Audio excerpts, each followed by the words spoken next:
Bonjour et bienvenue sur ma chaîne. Aujourd'hui, nous allons voir pour installer un complément de plugins qui seront utiles au niveau du site concernant la sécurité, le SEO et la sauvegarde. Donc pour ça, on va se rendre dans notre tableau de bord, extension, on fait ajouter. Là, on va taper SEO. Donc il existe deux plugins qui sont bien connus, il y a le Yoast SEO et le Rank Math. Alors là je vais pas vous faire un tuto là-dessus parce que ça sera un petit peu long. Par contre je vous conseille c'est d'aller sur YouTube.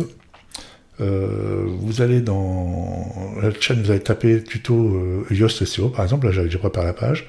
Vous irez dans les filtres et vous cochez date de mise en ligne. Comme ça vous sortira les derniers tutos qui ont été mis en ligne sur le plugin concerné, soit Yoast ou Rank Math.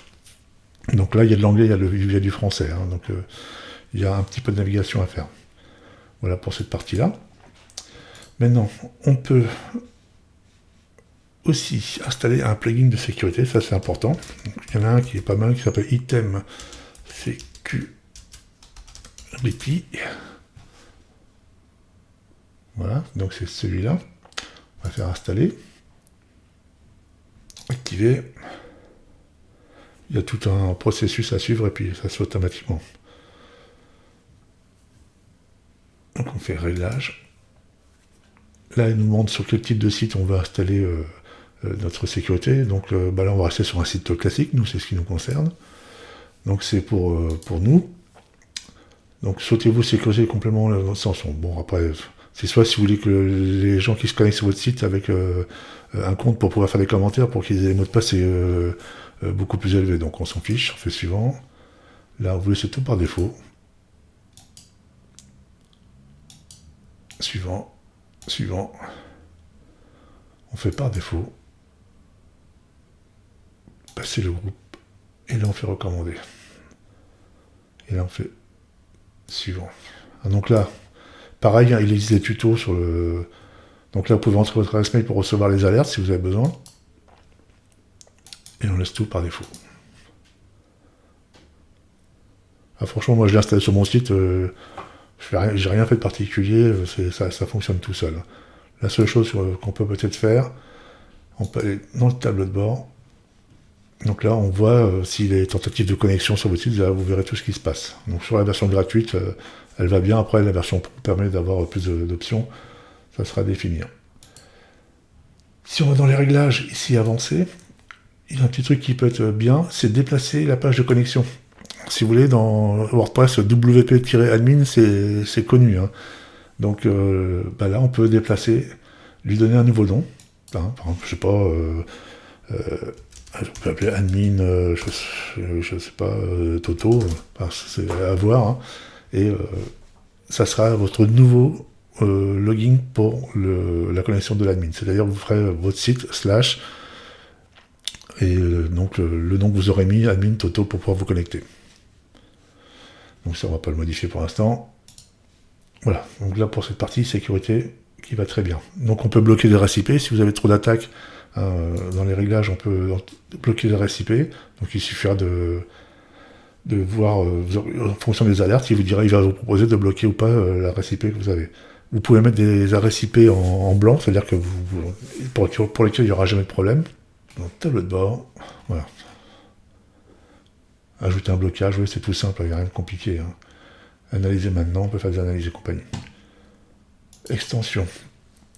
Donc là, on va installer un logiciel de sauvegarde, que moi j'utilise aussi, il s'appelle WP Vivid. Donc j'ai fait des tutos dessus. Ça va peut-être ajouter, ça marchera mieux. WP Vivid. Et c'est celui-là. Non, ça c'est migration. Hein, si c'est celui-là. Tac. Donc là, l'installation en cours, ça va être rapide. Et on active. Donc voilà comment ça se présente. C'est très simple. Il suffit d'aller faire une sauvegarde. Donc là, il sauvegarde la base de données et le site intégralement. Donc là, il n'est pas très gros, ça va aller très vite. Alors par contre, il y a un truc très important à savoir, c'est que votre sauvegarde, elle est sur le serveur. Donc l'objectif, quand vous faites une sauvegarde, au moins une fois par mois, pensez à la télécharger pour pouvoir l'avoir en sécurité sur votre disque dur. Parce qu'on ne sait jamais, si le serveur qui vous héberge a un gros souci, même vos sauvegardes, elles sont perdues. Hein. Donc là, je vais le laisser terminer et je vais vous faire voir comment ça se présente. Voilà, ça apparaît ici. Et là, il n'y a plus qu'à faire télécharger. Et là, il est en deux parties. Donc vous téléchargez la partie 1 et la partie 2. Et le jour où vous resterez, en fait, il suffira de faire téléverser. Et vous irez insérer vos fichiers. Voilà pour cette partie sauvegarde. Pensez également à créer un compte Google. Hein, si vous n'en avez pas, il en faudra un, parce qu'il faudra référencer votre site sur Google Search. Installer éventuellement un Google Analytics, hein, donc ça c'est pareil, c'est des comptes Google qui sont gratuits, que vous pouvez utiliser, donc voilà, donc surtout pas hésiter. La page de confidentialité, donc il faudra, par défaut elle est en brouillon, donc il faudra l'activer et faire comme pour la page mention légale, en bas vous rajoutez le petit lien comme j'ai fait pour les mentions légales et vous remplacez mention légale par politique de confidentialité et ça doit fonctionner. Donc voilà pour cette partie-là. Donc il va falloir aussi rajouter un plugin de cookies, qui est important. Donc là on va taper Cookie Notice. Ah, j'ai encore oublié de faire ajouter. Cookie Notice et on prend celui-là, installer. Et on l'active.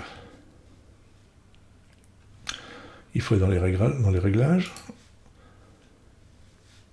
Ça, oui, il fait son test, mais c'est pas nécessaire.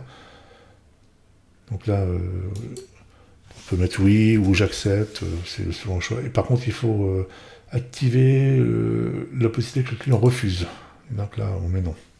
Donc on peut mettre j'accepte ou c'est peut-être plus esthétique. J'accepte. Okay, je refuse.